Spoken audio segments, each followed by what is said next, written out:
샬롬, 오늘의 말씀지기 문서출판부 라태화 간사입니다.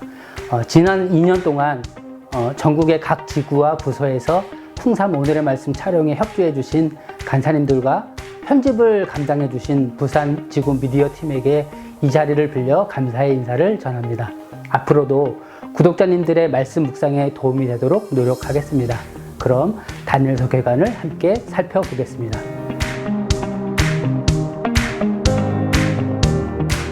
다니엘서를 이해하기 위해서는 먼저 당시의 시대적 상황을 알아야 합니다. 다니엘이 살았던 시대는 남유다가 멸망할 무렵이었습니다. 하나님은 범죄한 남유다를 심판하시는 도구로 바벨론의 왕 느부갓네살을 사용하십니다. 느부갓네살은 바벨론 제국의 2대 왕으로 가장 강력한 왕이었으며 세 차례에 걸쳐 남유다를 침략합니다. 이전까지 대제국이었던 아수르가 세력해 가자 애굽은 그 틈을 노려 세력을 키우고자 북진 정책을 펼쳤고 갈그미스에서 바벨론과 마주하게 됩니다. 이곳에서 벌어진 전투가 세계사적으로도 유명한 갈그미스 전투입니다. 느부갓네살은 갈그미스 전투에서 애국 군대를 격파하고 중동의 새로운 강자로 급부상했습니다. 곧바로 애국 편에 섰던 남유다를 침략했는데 이것이 BC 605년에 벌어진 남유다에 대한 첫 번째 침략이었습니다. 이때 느부갓네살은 성전 그릇을 가져가고 유능한 인재를 포로로 끌고 가는데 이때 끌려간 소년이 다니엘과 세 친구입니다. 전승에 의하면 당시 다니엘의 나이가 18세였다고 합니다. 한동안 바벨론의 조공을 바치던 남유다는 국제 정세를 살피며 바벨론을 배신했고 이에 느부갓네살이 첫 침략으로부터 8년 후인 BC 597년에 두 번째로 남유다를 침략합니다. 이때 느부갓네살은 성전의 모든 기물과 왕궁의 보물을 탈취해 가고 왕족과 귀족, 용사와 대장장이까지 포로로 끌고 갑니다. 이때 포로로 끌려간 인물 중에 26세의 젊은 에스겔이 있었습니다. 만약 8년 전 다니엘이 바벨론의 포로로 끌려간 때의 나이가 18세가 맞는다면 다니엘도 26세가 됐을 것입니다. 따라서 에스겔과 다니엘은 동시대 인물이 분명하고 어쩌면 동갑내기였을 수도 있습니다. 참고로 다니엘서에는 다니엘이란 이름이 3번 언급됩니다.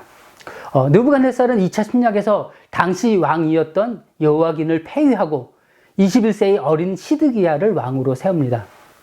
하지만 시드기야도 친애굽 정책을 펼치며 또다시 바벨론을 배신합니다. 느부갓네살은 시드기야를 응징하기 위해 두 번째 침략으로부터 9년 후인 BC 588년에 세 번째로 남유다를 침략해 예루살렘 성을 포위합니다. 시드기야는 애굽의 원병을 기대했지만 끝내 애굽의 군대는 오지 않았고 포위된 지 2년 만에 결국 예루살렘 성은 함락됩니다. 느부갓네살은 예루살렘 성과 성전을 파괴하고 불살라 버림으로 남유다는 BC 586년에 완전히 멸망하고 맙니다. 시드기야는 두 눈이 뽑힌 채 바벨론의 포로로 끌려갔고 죽을 때까지 옥에 갇히게 됩니다. 이러한 대변화의 시대를 지내며 포로로 끌려온 유대인들은 많은 의문을 품었을 것입니다. 하나님은 왜 하나님이 선택한 백성이 멸망하는 것을 지켜만 보시는 건가? 혹시 바벨론 사람들이 믿는 신인 바룩이 여호와 하나님보다 강한 것일까? 예루살렘 성이 무너지고 성전이 파괴됐다면 우리는 이제 어떻게 되는 것일까? 다니엘은 이런 의문에 대한 답을 주고자 다니엘서를 기록합니다. 다니엘은 18세의 어린 나이에 바벨론의 포로로 끌려왔고 바벨론의 기숙학교에서 3년간 교육을 받으며 바벨론의 관리로 성장했습니다. 26세에 자신이 모시는 왕 느부갓네살이 남유다를 침공하는 것과 37세에 남유다가 완전히 멸망하는 것을 멀리서 지켜봤을 것입니다. 눈이 뽑힌 채 포로로 끌려온 시드기야를 봤을 수도 있습니다. 이러한 역사의 소용돌이를 지켜보며 다니엘은 하나님이 어떤 분이신지를 알아갑니다. 하나님은 택한 백성일지라도 계속해서 하나님의 뜻을 거역하면 그들을 징계하시고 아무리 세상을 지배하는 강대국일지라도 모두 역사를 주관하시는 하나님의 통치 아래 있다는 것입니다. 그는 낙담에 여호와 하나님에 대한 신앙이 뿌리채 흔들리고 있는 유대인들에게 담대하게 선언합니다. 하나님이 힘이 약해서 이런 일이 벌어지는 것이 아니고 여전히 하나님은 온 세상의 통치자시며 바벨론의 왕 느부갓네살마저 하나님은 신들의 신이라고 고백하고 있다는 사실입니다. 이런 모든 것들을 거시적인 안목으로 목격하고 하나님의 하나님 되심을 체험했던 인물이 바로 다니엘입니다. 다니엘을 단지 성공한 신앙인으로 본받고 싶은 인물로만 바라보는 것을 다니엘도 원치 않을 것입니다. 다니엘은 성공을 추구한 적이 없으며 또 그가 처한 상황은 스스로 원해서 주어진 것도 아닙니다. 오히려 그는 이방 나라에서 하나님의 사람으로 살아가기 위해 끊임없는 위협과 갈등과 위기를 겪었습니다. 독자 여러분, 포로로 끌려간 유대인처럼 하나님에 대한 기대를 잃지는 않았습니까? 당장 보이지 않는 결과로 인해 낙심하고 있지는 않습니까? 내가 가지고 있는 신앙이 세상에서 아무런 쓸모없는 것처럼 여겨지지는 않습니까?